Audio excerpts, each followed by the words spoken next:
Паралелно со американско-руско-украинските преговори во Саудиска Арабија, францускиот претседател Емануел Макрон денеска ги собра во Париз европските лидери заедно со Украина за да се промовира, како што велат, коалицијата на подготвени, која ќе застане зад Украина во време кога американската поддршка за Киев е нејасна.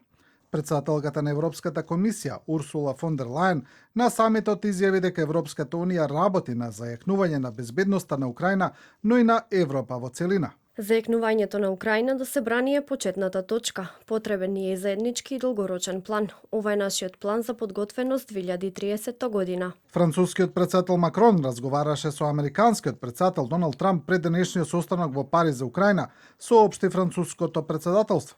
Прашањето за испраќање западни мировници на украинска територија во случај на прекин на огнот со Русија ќе биде во фокусот на самитот, анализираат дел од медиумите.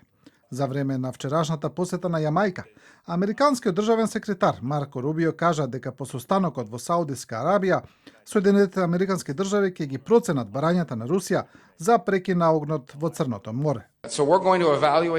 Американските власти ќе работат за поцелосно да разберат каква е руската позиција или што сакаат за возврат, а потоа тоа ќе му го представиме на претседателот Трамп и ќе биде донесена одлука за следниот чекор. Самитот во Париз доаѓа по низ состаноци одржани во последните недели со цел да се воспостават безбедносни гаранции за Киев како дел од можниот иден мировен договор со Русија, што се обидуваат да го постигнат Соединетите американски држави предводени од Доналд Трамп.